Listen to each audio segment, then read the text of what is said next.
Hi everyone, this is Carolyn Speaks, The State of the World on Friday, October 9, 2020. Well, State of the World is not good.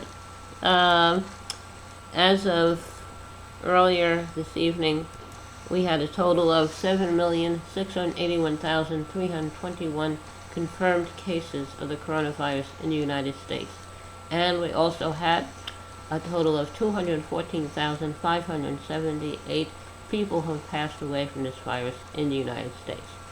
Worldwide, I believe there are a lot more who have passed away, maybe close to 1 million. And worldwide, we have a lot more cases as well. So, Trump and his administration have mishandled this virus. They knew it was here in January of 2020. Some people say it was actually out there as early as October or November of 2019, originated in China supposedly and traveled here.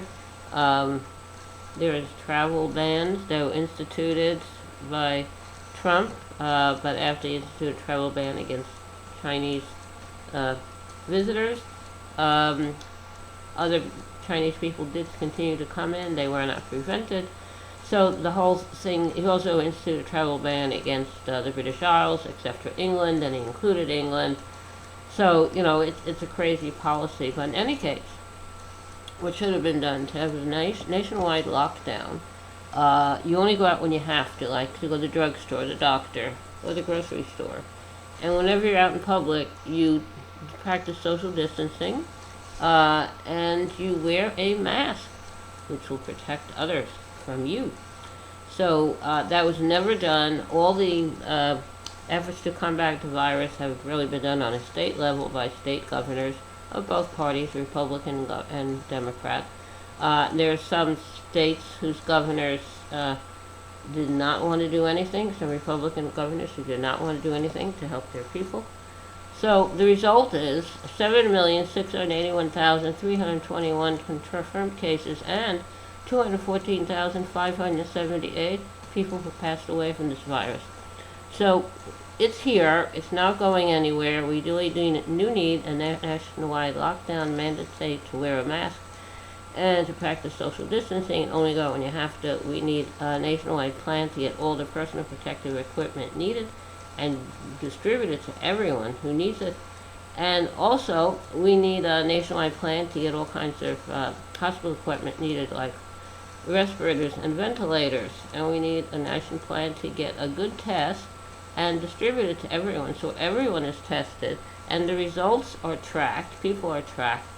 And if someone tests positive, you trace their contacts, and that individual who tests positive, you isolate, quarantine that person, and you get them well. And any of their contacts test positive, the same thing, you trace their contacts. Any people who test positive, you isolate them, quarantine them, and get them well, and so on and so forth. That's never been done, and that's why we have such a large number of cases and a large number of people who have passed away. Our country represents about 3% of the world population, yet we have about 20% of the world's cases and about 20% of the fatalities for the world. So that's not acceptable, not at all. It didn't have to be like this, it didn't have to be this bad, but it is. Now the point is, what do you do about it? We have an election coming up on November 3rd. People are already voting, to make sure you're registered to vote. If your state allows it, get an absentee ballot and vote by mail. And make sure you vote, study the issues and candidates on your ballot, and vote. Also, we still have a problem with police brutality against minorities. We have George Floyd, who was murdered in Minnesota by a white police officer. And we have Breonna Taylor, an African-American woman who was murdered by detectives in Louisville, Kentucky, in a no-knock warrant into her home.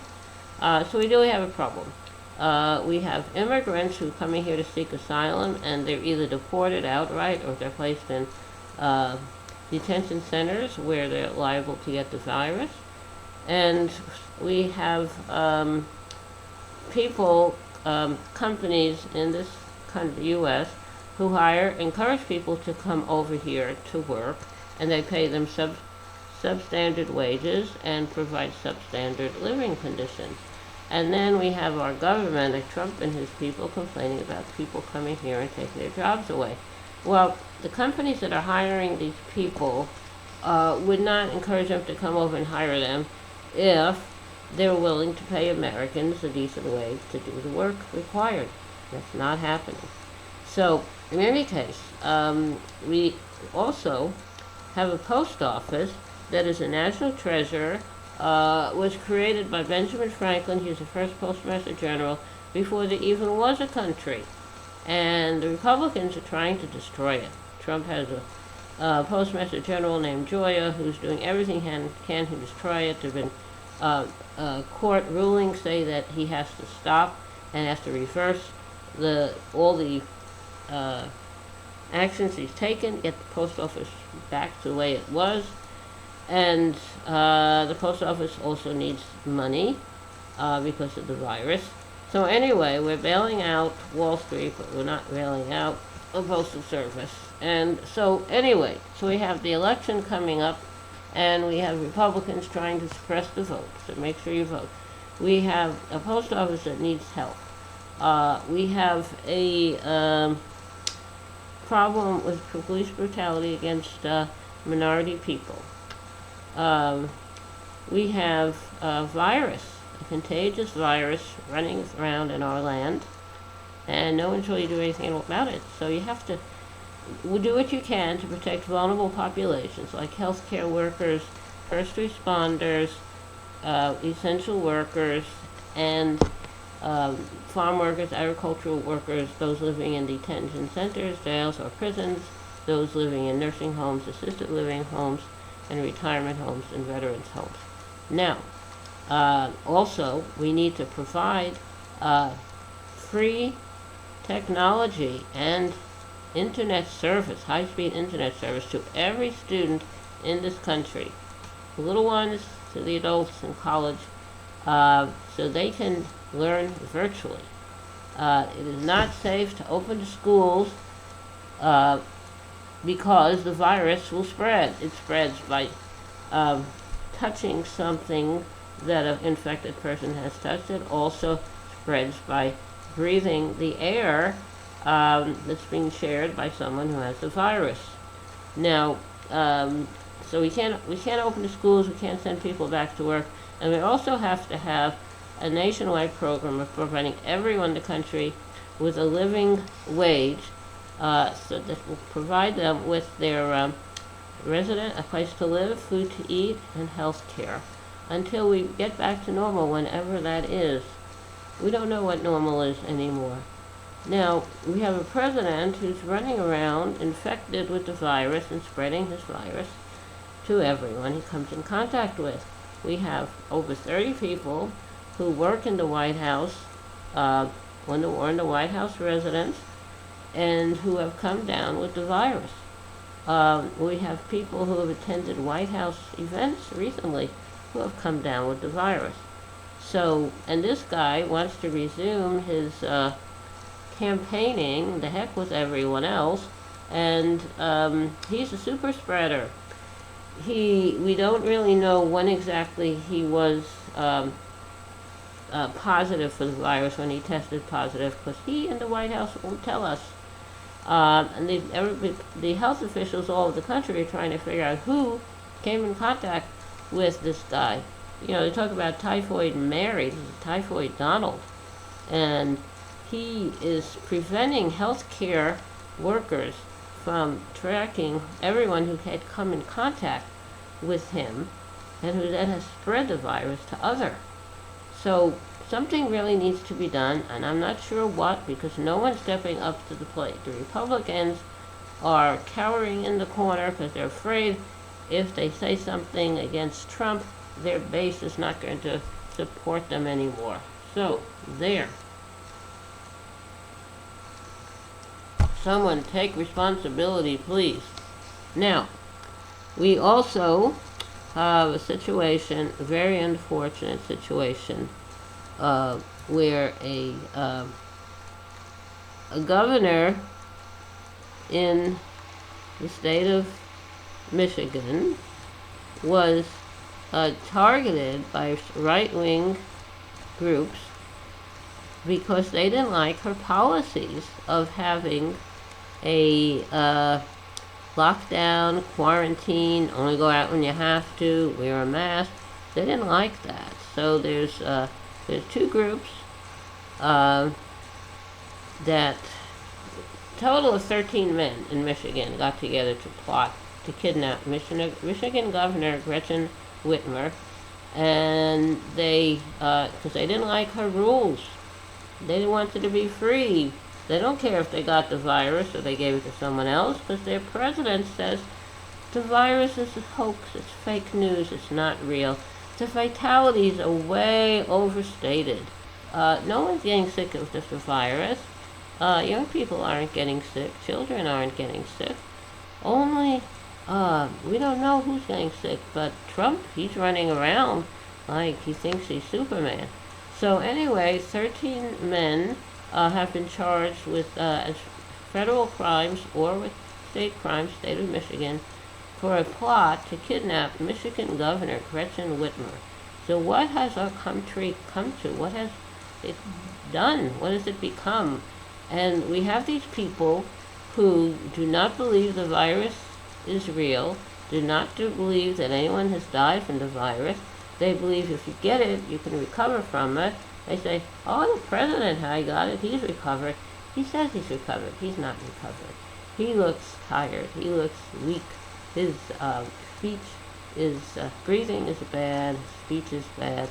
And now his Vice President Pence, who had a vice presidential debate the other day, is, he looks ill, and his breathing is not normal. I don't know if he has asthma, but his breathing is definitely not normal, so I believe he may have the virus. Or maybe he's giving it to his wife. So we have a terrible situation with this virus, and we have a chance to do something. I wish the Republicans in the Senate would do something and stop worrying about their base. They're supposed to be representing us, representing the country, not Donald Trump. So, contact your people, your representatives, your legislators at the local, state, and federal level, and tell them what you think. The virus is real, and you want some of them to do something about it. And you're not going to take a vaccine that's a political vaccine. You never take a vaccine until it's proven to be safe. And we want to definitely have a fair and safe election. No one should be forced to vote in person because Trump people are messing with the mail system. So, contact your representatives, let them know what you think. If you don't tell them, they don't know. They assume everything is just fine, even though it's not. All right. Now, how about a little song? A little song. We have the governor of Michigan. His life is in danger. With the people planning to kidnap her, right-wing groups, militia groups, who are against the government, who little strange. They don't think they're going to get sick from this virus. Well, but the virus is an equal opportunity virus. It doesn't care what your political party or your financial condition or your social status is, or your race, or your ethnicity, or your religion. So, do the right thing. Stay home. Wear a mask. Only go out when you have to, and practice social distancing. Alright, let's sing a song. I think I like to sing, let's see. Alright, there's a nice little song. I don't know all the words, that's typical for me. It's called 500 Miles. Here we go. If you miss the train I'm on, you'll know that I am gone. You can hear the whistle blow 500 miles. Lord, I'm one, Lord, I'm two, Lord, I'm three, Lord, I'm four, Lord, I'm 500 miles away from home. Not a shirt on my back, not a penny to my name. Lord, I can't go on home. This away, this away, this away, this away, this away. Lord, I can't go on home. This away. All right, that's 500 miles. Old folk song. I don't know who wrote it, as usual. So I hope you enjoyed listening to that. Thank you for meeting with us this evening for another meeting of Caroline Speaks, the State of Our World, on Friday, October 9, 2020. I hope you come back again tomorrow evening. But in the meantime, stay safe, take care of yourself and others. And remember, kindness goes a long way. Kindness goes a very long way. Thank you.